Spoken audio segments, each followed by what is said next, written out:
जय हिंद दोस्तों, वंदे मातरम। भारतीय राजनीति में अक्सर बड़े बड़े दावे और हेकड़ी भरे बयान देखने के लिए मिलते हैं, लेकिन जब बात अदालत की आ जाती है तो कई नेताओं की असली औकात सामने आ जाती है।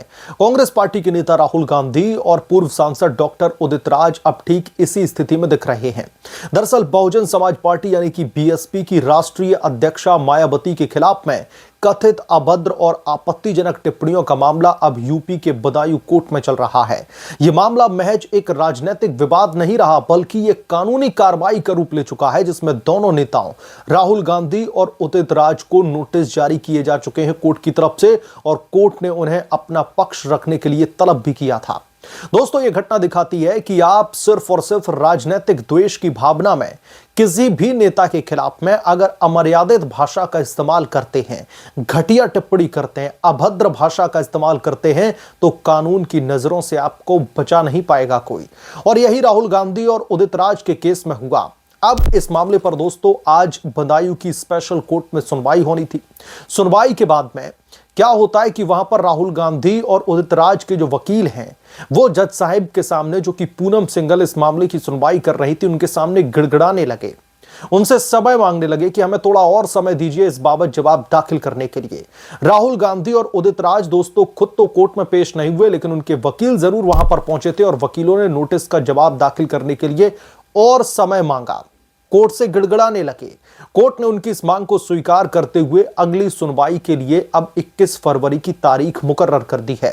दोस्तों, यह अपडेट उन लोगों के लिए बहुत बड़ा झटका है जो राहुल गांधी को, खास तौर पर मायावती को लेकर के जो स्टेटमेंट उदित राज ने दिया था, उस पर बोल रहे थे कि वो तो निडर योद्धा हैं, क्योंकि यहां पर साफ दिख रहा है कि कोर्ट की कार्रवाई के सामने उनकी टीम भी समय मांगने के लिए मजबूर हो गई है।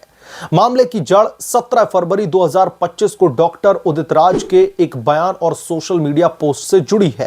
दरअसल कांग्रेस पार्टी के राष्ट्रीय प्रवक्ता रहे उदित राज ने मायावती पर ऐसी घटिया टिप्पणी की जिन्हें अभद्र और आपत्तिजनक माना गया।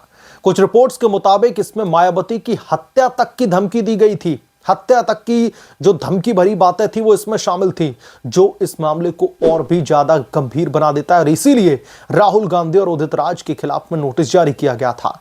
राहुल गांधी का नाम भी दोस्तों इस मामले में इसलिए जुड़ा क्योंकि वो कांग्रेस पार्टी के प्रमुख चेहरा है और पार्टी के स्तर पर ऐसी टिप्पणियों को बढ़ावा देने का आरोप लगा उनके ऊपर, और बहुजन समाज पार्टी समर्थकों ने इसे दलित समाज के अपमान के रूप में देखा और बदायूं कोर्ट में इस बाबत राहुल गांधी के खिलाफ में शिकायत दर्ज करवाई गई। कोर्ट ने दोनों नेताओं को नोटिस जारी करते हुए पर्सनल जो है अपीयरेंस या फिर उनके वकील के माध्यम से पक्ष रखने का फरमान जारी किया था।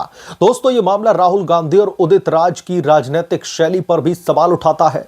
राहुल गांधी अक्सर खुद को न्याय का योद्धा बताते हैं, लेकिन जब बात अपनी गलतियों की जवाबदेही की आती है तो वो कोर्ट में समय मांगने लगते हैं, कोर्ट के सामने गिड़गिड़ाने लगते हैं। उदित राज जो खुद दलित समाज से आता है, उसने मायावती जैसी नेता पर ऐसी घटिया टिप्पणी करके न सिर्फ दलित समाज का अपमान किया, बल्कि कांग्रेस पार्टी की छवि को भी धूमिल करने का काम किया। और उदित राज की वजह से ही कहीं ना कहीं लपेटे में है राहुल गांधी, इस बात से इंकार जो है नहीं किया जा सकता।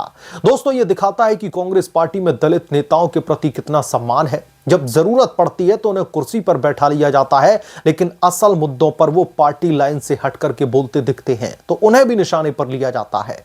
कोर्ट में वकीलों की ये मिन्नतें और जो समय मांगने वाला है, वो ये साफ संकेत देता है कि दोनों नेताओं की हेकड़ी अब पूरी तरीके से निकल चुकी है। वो अब कानूनी प्रक्रिया के सामने मजबूर हैं, जहां पर बहाने चलने वाले बिल्कुल भी नहीं है। अगर राहुल गांधी को लग रहा होगा कि इस मामले में बहाने बना करके, या फिर उदित राज को लग रहा होगा कि समय मांग करके हम इस मामले में डीरेल कर लेंगे, तो इनकी बहुत बड़ी गलतफहमी है। दोस्तों, यह घटना राजनीति में नैतिकता की कमी को उजागर करती है। मायावती ने हमेशा दलितों और पिछड़ों के हितों के लिए संघर्ष करने के दावे किए हैं, लेकिन कांग्रेस पार्टी के कुछ नेता उन्हें निशाना बना करके सस्ती लोकप्रियता हासिल करने की कोशिश करते हैं। कोर्ट का दोस्तों यह फैसला एक संदेश है कि कोई भी कितना बड़ा नेता क्यों ना बना रहे, कानून के सामने सब बराबर हैं। राहुल गांधी और उदित राज को अब साबित करना होगा कि उनकी टिप्पणियां कैसे निर्दोष थी, अन्यथा उन्हें कानूनी परिणाम भी भुगतने पड़ सकते हैं। दोस्तों, यह मामला न सिर्फ उनकी छवि को नुकसान पहुंचाएगा, बल्कि कांग्रेस पार्टी की रणनीति पर भी सवाल खड़े करेगा। और आखिरकार राजनीति में हेकड़ी दिखाना तो आसान है, लेकिन अदालत में जवाब देना उतना ही मुश्किल है। और खास तौर पर राहुल गांधी के लिए तो यह बहुत आम हो चला है। राहुल गांधी बड़बोले स्टेटमेंट देते रहेंगे, जैसे संजय राउत महाराष्ट्र में देते हैं, आम आदमी पार्टी में संजय सिंह देते हैं, वैसे ही राहुल गांधी लंबी लंबी डींगे तो हाँकेंगे, लेकिन जब कोर्ट में जवाब देने का टाइम आता है तो भीगी बिल्ली बन जाती है। अब दोस्तों इस मामले पर 21 फरवरी को कोर्ट में जो है सुनवाई की जाएगी और यह देखना दिलचस्प होगा कि कोर्ट इस बाबत क्या फैसला सुनाना है, क्योंकि उदित राज की तरफ से जो मायावती के खिलाफ में जो टिप्पणी की गई थी उसकी वजह से राहुल गांधी के खिलाफ में, कांग्रेस पार्टी के खिलाफ में और उदित राज के खिलाफ में तो है ही, दलित समाज में बड़े पैमाने पर आक्रोश देखने के लिए मिला था। और जब इन लोगों के खिलाफ में कोर्ट में अर्जी दाखिल की गई, शिकायत दर्ज करवाई गई और कोर्ट की तरफ से जब इन लोगों को नोटिस जारी किया गया था, तो उस समय भी दलित समाज के कई लोगों ने इस बात को लेकर के यह जिक्र किया था कि अब राहुल गांधी और उदित राज को पूरे देश के सामने हम माफी मांगने पर मजबूर कर देंगे। और वही अब इस मामले में होता दिख रहा है।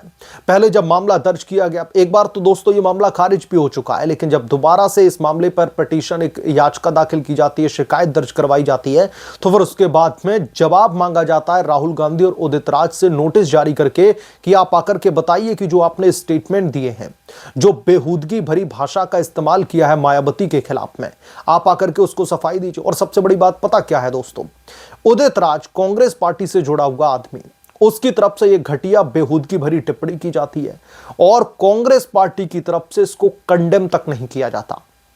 इसी वजह से तो राहुल गांधी जो इस मामले में लपेटे गए हैं, इन लोगों की तरफ से इसको कंडेम तक नहीं किया जाता कि जो उदित राज की तरफ से मायावती के लिए अभद्र भाषा का इस्तेमाल किया गया है, वो कितना ज्यादा निराशाजनक है, कितना ज्यादा घटिया स्तर की राजनीति है, इस पर कंडेमिनेशन भी नहीं आता है कांग्रेस पार्टी का।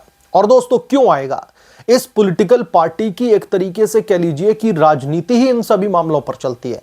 मैं अभी आपको हाल ही का एक एग्जांपल याद दिलाना चाहता हूं। ये तो मायावती है, प्रधानमंत्री नरेंद्र मोदी के खिलाफ में किस तरीके के जो है स्टेटमेंट आए थे, किस तरीके के नारे लगे थे कांग्रेस पार्टी के। जो दिल्ली में एक सभा का आयोजन किया गया था, जहां पर मंच पर पूरा का पूरा उच्च नेतृत्व मौजूद था, राहुल गांधी मौजूद थे, सोनिया गांधी, प्रियंका गांधी वाड्रा, मल्लिकार्जुन खड़गे, जितने भी बड़े बड़े कद्दावर नेता हैं कांग्रेस पार्टी के, सब मौजूद थे मंच पर। और नीचे क्या कहा जा रहा था, मोदी तेरी कब्र खुदेगी आज नहीं तो कल खुदेगी। राहुल गांधी के जो समर्थक हैं, कांग्रेस पार्टी के जो कार्यकर्ता हैं, वो नीचे खड़े होकर प्रधानमंत्री नरेंद्र मोदी को लेकर के इस तरीके के बेहूदगी भरे नारे लगाते हैं कि मोदी तेरी कब्र खुदेगी आज नहीं तो कल खुदेगी। तो उस पर तक कंडेमिनेशन नहीं आया था। जब संसद में कांग्रेस पार्टी के कद्दावर नेता पहुंचते हैं, इनसे मांग की जाती है कि सोनिया गांधी पूरे देश से माफी मांगे। किस तरीके के बेहूदगी भरे स्टेटमेंट दिए गए हैं प्रधानमंत्री नरेंद्र मोदी के खिलाफ में, आप माफी मांगिए पूरे देश से। माफी मांगना तो छोड़िए, कंडेमिनेशन तक नहीं आया था। यह है कांग्रेस पार्टी का असल चेहरा। और इसीलिए जो दलित समाज है वो अब पूरी तरीके से बिफरा हुआ है कांग्रेस पार्टी की इन्हीं कुनीतियों की वजह से। और उनकी तरफ से लगातार राहुल गांधी और उदित राज के खिलाफ में मोर्चा खोला गया है और जो मायावती है वो भी इनको माफ करने के मूड में दिख नहीं रही हैं। बहरहाल अब देखना दिलचस्प होगा, जब अगली सुनवाई जब होगी कोर्ट में, तो अगली सुनवाई पर राहुल गांधी और उदित राज क्या बहाने बनाते हैं, जज साहिबा के सामने कैसे अपने स्टेटमेंट को निर्दोष बताते हैं, देखना दिलचस्प होगा। बहरहाल जैसे ही कोर्ट से कोई अपडेट आएगा मैं तुरंत उसे आपके बीच में लेकर के हाजिर हो जाऊंगा, लेकिन उसके लिए आपसे गुजारिश है कि प्लीज चैनल को सब्सक्राइब करके रखें और साइड बने बेल आइकन को जरूर प्रेस करके रखें, ताकि जब भी मैं कोई खबर लेकर के आऊं, कोई नई रिपोर्ट लेकर के आऊं, तो इस बात की जानकारी नोटिफिकेशन के जरिए सबसे पहले आपको मिले।